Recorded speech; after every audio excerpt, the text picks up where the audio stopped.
తెలంగాణలో కాంగ్రెస్ పార్టీకే కాదు, కాంగ్రెస్ పార్టీ పెద్దలకు కూడా మింగుడు పడని అంశం ఏంటంటే వాళ్ళకున్న హోప్ అంతా కూడా తెలంగాణ మీదనే. తెలంగాణలో అరే కనీసం దీన్ని వదులుకోకుండా కాపాడుకుందామనే నెపంలో వాళ్ళు ఎప్పటికప్పుడు సర్వేలు చేయించుకుంటానే ఉన్నారు. ఇదంతా అబద్ధము, ఎవ్వరేం సర్వేలు చేయించలేదు అని మాట్లాడుతున్నారు కదా. ఎస్, ఏఐసిసి పెద్దలు రాహుల్ గాంధీ ఆధ్వర్యంలో సర్వే చేయించారు. ఇది కాంగ్రెస్ పార్టీలో ఏ ఒక్కరిని అడిగినా కూడా చెప్తారు. సరే వీళ్ళంటే కొంతమంది ఒప్పుకోకపోవచ్చు, కానీ దాంట్లో ఘోరమైన ఫలితాలు వచ్చినాయండి. ఘోరంగా ఇప్పటికిప్పుడు ఎలక్షన్లు వచ్చినా కూడా 23 సీట్లు వచ్చుడే చాలా గగనం అనేది ఆ నివేదిక క్లియర్గా స్పష్టం చేసింది. ఇప్పుడున్న హేమీలందరూ కూడా ఓటమి పాలయ్యే అవకాశాలే ఆ సర్వే రిపోర్ట్ చెప్పింది. ఎందుకు, ఏ కారణం చేత ఓడిపోతున్నారు, గెలిచిన ఆ మిగతా ఎవరైతే 23 మంది ఉన్నారో ఆ 23 మంది ఎందుకు గెలుస్తారు అని ఆ సర్వే రిపోర్ట్లో చాలా స్పష్టంగా అక్కడ రాహుల్ గాంధీ ముందు పెట్టారు. ఇంత ఘోరంగా ఇంత గ్రాస్టిక్ లెవెల్కి పడిపోవడానికి కారణం ఏంటి? కేవలం రేవంత్ రెడ్డి యొక్క తీరు. ఇక ఎమ్మెల్యేల సంగతి తెలిసేనాయే, మంత్రుల కమిషన్ల సంగతి తెలిసేనాయే, ఇక స్కాములు స్కీములు నేను చెప్పకపోయినా ఇలా మూల కూసున్న ముసలవ్వకు కూడా తెలుసు. గింత కూరనైనా కూడా ఇలా చెప్తారు.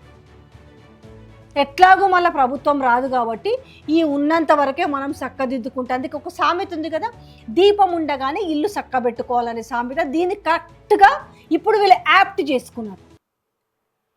తలకాయ కిందికి కాళ్ళు మీదికి చేసినా కూడా కాంగ్రెస్ పార్టీ అధికారంలోకి రాదు. రెండోది, కాంగ్రెస్ పార్టీని టోటల్గా రేవంత్ రెడ్డి భూస్థాపితం చేసి మంచిగా కాంక్రీట్ కట్టేసి వెళ్ళిపోతాడు. ఇక మళ్ళీ ఎన్నేళ్ళు పడుతుందో, 30 ఏళ్ళు పడుతుందో ఇక్కడ కాంగ్రెస్ పార్టీ లేవడానికి. ఎవరన్నా మళ్ళీ మహానుభావులు వచ్చేసి దాన్ని లేపగలిగితే తప్ప అంతకు మించి ఆ పరిస్థితి లేదు. ఈరోజు ఇందిరమ్మ రాజ్యం అనేసి ఆ ఇందిరమ్మకే ఈరోజు చెడ్డ పేరుతోటి ఒక వెన్నుపోటు పొడిచిర్రు అనేది ఈరోజు ఆ ఇందిరమ్మ రాజ్యాన్ని కోరుకొని ఆ ఇందిరమ్మని అభిమానించే వాళ్ళే ఈరోజు బాధపడుతున్న విషయం.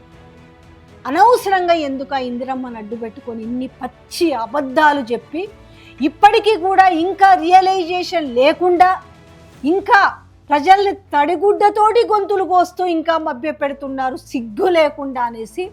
తెలంగాణ మేధావులో, నేను తెలంగాణ ఉద్యమకారుల గురించి కూడా మాట్లాడతలేను, తెలంగాణ ప్రజలు మాట్లాడుకుంటున్నారు. సిగ్గు లేకుండా రైతుల్ని రారాజులు చేసినామని మాట్లాడుతున్నారు.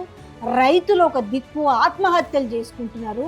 ఆడ పంట కొనే దిక్కు లేక ఆ కల్లాల మీదనే జీవిడిస్తున్న వైనం కనిపిస్తుంది.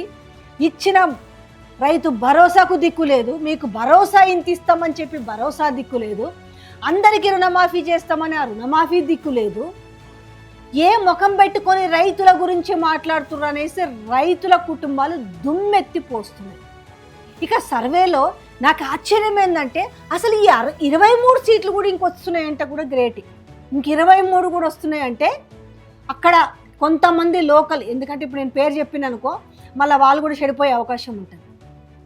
అరే మేము గెలుస్తామంట, ఇప్పటికిప్పుడు వస్తే మేము గెలుస్తామంట అని ఆ కాసింత ఎంతో కొంత ఇది ఉన్నోళ్ళు కూడా, ప్రాక్టికల్గా ఉన్నోళ్ళు కూడా వాళ్ళు కూడా అమ్మయ్య అనేసి మంచిగా కడుపులో చల్లగదలకుండా కూర్చుంటారు. ఒక్కసారిగా ఈ లెవెల్కి పడిపోవడానికి కారణం ఏంటని విశ్లేషించుకుంటే, అందుకే రేవంత్ రెడ్డి నేనే 34 వరకు ముఖ్యమంత్రి అని అనడం లేదు. ఇంతకుముందు ఎగిరెగిరిపడి నేనే అయితా, ఎవరు అడ్డొస్తారో చూస్తా, తొక్కుకుంటూ పోతా అన్నారు కదా. బరాబర్ మళ్ళా చూసుకుందాం. 29లో తొక్కకపోతే చూడండి, 29 మొత్తం కలిసి రాండి, మొత్తం కట్టగట్టుకొని రాండి. 29లో కూడా తొక్కకపోతే చూడు. ఇదేనా సవాల్? ఇక తగ్గిస్తే ఇవే తగ్గిస్తే బెటర్ అన్నట్టుగా, లేకపోతే ఈ 2 ఏళ్లకు ముందే నీ తోక కత్తిరిస్తామని చెప్పడంతో ఇక కాంగ్రెస్ పార్టీ అధికారంలో ఉంటుందని మాట్లాడుతున్నాడు. 2024 నుంచి 2034 వరకు కాంగ్రెస్ పార్టీ 10 ఏళ్ళు 2 సారి ముఖ్యమంత్రిగా ఉంటాం. ఒక్కసారి ఆ రియాలిటీని కొంచెం గమనించుకొని మాట్లాడితే, మీరు సభల పైన ఆ సభల స్టేజీల పైకి ఎక్కినప్పుడు కొంచెం ఆ నోరుని సంభాళించుకొని మాట్లాడితే కాస్త ప్రజల్లో గింత ఏదన్నా ఒక గింత మచ్చుకన్నా గౌరవం మిగులుతుంది. లేకపోతే ఎంతసేపు నీ మాటని ఎక్కడ కూడా ఏ చోట కూడా ఇన్ని సార్లలో ఉచ్చరించలేదు తెలంగాణ తొలి ముఖ్యమంత్రి. కానీ నువ్వు మాత్రం ఆయన నామజపం చేసుకుంటూ కూర్చున్నావు. ఏమి లాభం? గుర్తు చేస్తున్నావు ప్రజలకి. కేసీఆర్ అనే వ్యక్తి తెలంగాణ ప్రజలకు ఏం చేసిన అనే వ్యక్తి నీలాంటి వాళ్ళు కొంతమందికి తెలవని వాళ్ళు ఉండొచ్చు, కానీ చాలా మంది తెలంగాణలో పుట్టిన బిడ్డలకు తెలుసు. కరెంటు సంగతి ఎట్లుండే, నీళ్ళ సంగతి ఎట్లుండే, సెల్ఫ్ రెస్పెక్ట్ విషయంలో ఎట్లుండే, ఇవాళ ఎందుకు ఆడొకడు ఈడొకడు చింతింతలేసి ఎగురుతున్నాడు, ఎక్కడెక్కడి నుంచో వచ్చి తెలంగాణ మీద పెత్తనం జలాయించాలని ఎందుకు చూస్తున్నారు? అందుకే ఇవన్నీ అంశాలు కూడితేనే ఇవాళ మీ ముందు ఉన్న రిపోర్టు, సర్వే రిపోర్ట్. 2 ఏళ్ల ముందుగానే 23 సీట్లకే పరిమితమైన కాంగ్రెస్ పార్టీ రేపు జనరల్ ఎలక్షన్స్లో ఏ విధంగా ఉంటుందో చూడండి. కనీసం డబుల్ డిజిట్ కన్నా వచ్చే అవకాశం ఉంటుందా? మేము ఆ ఎలక్షన్లో గెలిచినాం, మేము ఈ ఎలక్షన్లో గెలిచినాము అని అంటే ఏమవుతుంది? జనాలు అంటారు సో వాట్, ఇవి ఏదో గెలిచినామని విర్రవీక్కుంటూ పోతే అసలు కథ ముందుంది కదా అనేసి వాళ్ళు ఇచ్చిన ఆ సర్వే చేస్తే ఆ సర్వే రిపోర్ట్లు నిజంగా చెప్పాలంటే నేను ఇప్పటికీ ఇంకా సర్వే కూడా ఫేకే అంట. కారణం ఏంటి చెప్పనా? ఆ 23 సీట్లు కూడా ఇచ్చిర్రంటే నమ్మశక్యంగా లేదు. ఒక 6 7 ఇచ్చిర్రు అని అంటే అది నిజమైన సర్వే అని ఒప్పుకోవచ్చు. ఇంకా ఇజ్జత్ పోతుందని చెప్పేసి రాహుల్ గాంధీ ముందల ఆ మాత్రం కూడా ముఖమెత్తుకోలేకుండా ఉంటుందని చెప్పేసి 23 సీట్లకు ఇచ్చింది.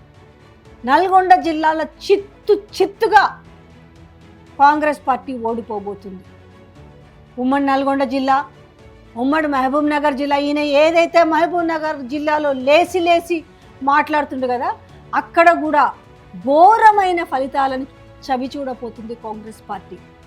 ఉమ్మడి వరంగల్ జిల్లా ఎక్కడైతే మన 1.8% ఓట్ల షేర్ తోటి గెలిచిరో అక్కడ ఏ ప్రాంతంలో ఆ ప్రాంతాల్లో చాలా ఘోరంగా చవి చూడబోతుంది అనేసి రాహుల్ గాంధీ టేబుల్ ముందు ఆయన చేతిలో స్పష్టమైన రిపోర్టు చేతిలో ఉంది. సో దానికి కానీ ఈ రేవంత్ రెడ్డి మాట తీరులో ఇక నేనే సీఎం అనే మాట రాకపోవడానికి ఇదొక రీజన్ అనేది కాంగ్రెస్ పార్టీలో ఉన్న కార్యకర్తలు, కొంతమంది మీము లీడర్లమని చెప్పుకునే వాళ్ళే చెప్పిన అక్షర సత్యం ఇది.